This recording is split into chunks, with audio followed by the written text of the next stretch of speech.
पूरे देश में भाई साहब एक ही चर्चा चल रही है, बटेंगे तो कटेंगे। पिछले दिनों मैंने बैंक मैनेजर को फोन करके कहा कि न्यूनतम राशि न होने पर ये पैसे कैसे कट रहे हैं। बैंक मैनेजर बोला, घटेंगे तो कटेंगे। पिछले दिनों एक अंधा आदमी आर्मी में भर्ती के लिए गया। मेजर ने कहा, तुम अंधे हो, तुम हमारे किस काम आओगे? अंधा बोला, साहब अंधाधुंध फायरिंग के लिए।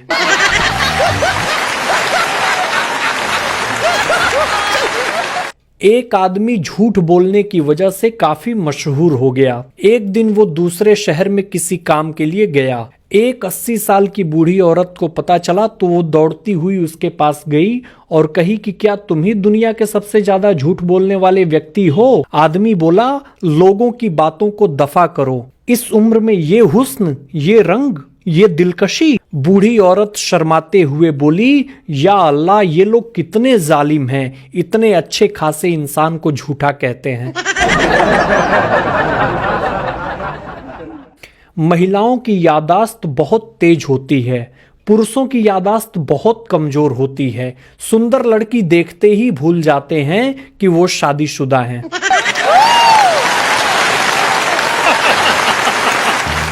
पिछले दिनों एक आदमी अपनी शादी के लिए मैरिज ब्यूरो गया तो देखा वहां ऑफिस बंद था और ऑफिस के बाहर बोर्ड लगा हुआ था। बोर्ड पर लिखा था, दोपहर 1 बजे से 3 बजे तक ऑफिस बंद रहेगा, तब तक आप दोबारा सोच लें।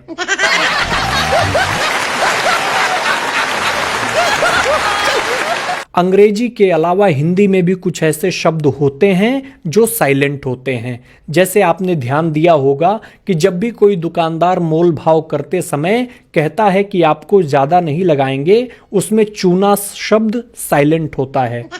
शादी के समय जब कहा जाता है कि हमारी लड़की तो गाय है गाय, उसमें सिंग वाली शब्द साइलेंट होता है। ठीक उसी तरह जब दुल्हन की विदाई के समय कहा जाता है ख्याल रखना, उसमें अपना शब्द साइलेंट होता है। दुनिया का कोई भी डॉक्टर उत्तर प्रदेश में अपनी डॉक्टरी की प्रैक्टिस कर ही नहीं सकता। ऐसा काहे कह रहे हैं, बता रहे हैं। छाती में आंधी उठत है, पेट जरत है, माथा भन्नात है, हाथ पैर झुनझुनात है। ये सब बीमारी सुनने के बाद डॉक्टर सोचता है कि डॉक्टरी की पढ़ाई करते समय कहीं कोई चैप्टर तो नहीं छूट गया।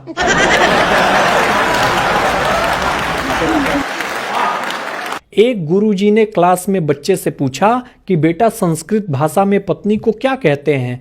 बच्चा बोला, गुरुजी संस्कृत तो छोड़िए, किसी भी भाषा में पत्नी को कुछ नहीं कह सकते। जान है तो जहान है, भाषाएं तो ऊपरी ज्ञान है गुरुजी। पिछले दिनों एक सर्वे हुआ। सर्वे से पता चला कि दुनिया में 40% लोग अपनी बीवी से परेशान हैं, जबकि 60% लोगों ने अपनी पत्नी के डर से सर्वे में हिस्सा ही नहीं लिया। दुनिया में 3 प्रकार के लोग होते हैं। पहले पॉजिटिव, दूसरे निगेटिव, तीसरे रिलेटिव। ये जो तीसरे नंबर वाले हैं, इन दोनों का काम तमाम कर देते हैं।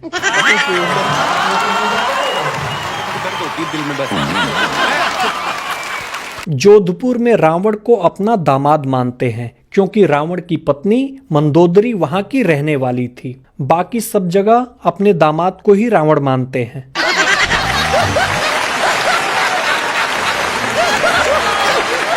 पिछले दिनों मंगरू नाम का एक बनारसी इंग्लिश सीखने के लिए इंग्लैंड गया। कुछ महीने इंग्लिश सीखने के बाद वो अपने वापस शहर बनारस आ गया। कुछ दिन बाद मंगरू को एक फोन आया कि कारे मंगरुआ, का हाल चाल हो? मंगरू बोला, हु आर यू?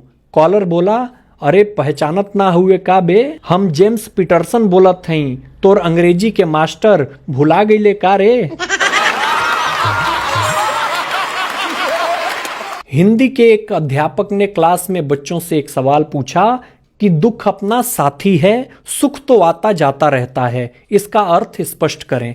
काफी देर बाद एक लड़का खड़ा हुआ और कहा, गुरुजी, बीवी हमेशा घर में रहती है और साली आती जाती रहती है। गुरुजी प्रसन्न होकर उस बच्चे को 1000 रुपए इनाम और उसका नाम भारत रत्न के लिए सिफारिश किए हैं।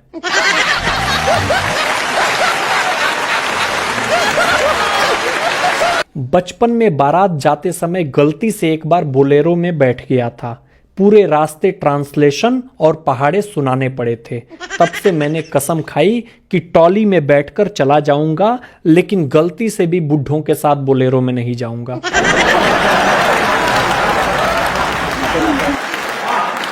दीपावली के बाद अधिकारी ने ठेकेदार से पूछा, टेंडर के कमीशन के पैसे नहीं भिजवाए? ठेकेदार बोला, भिजवाए तो थे साहब, सोन पापड़ी के डब्बे में, बिना देखे ही आगे बढ़ा दिए क्या?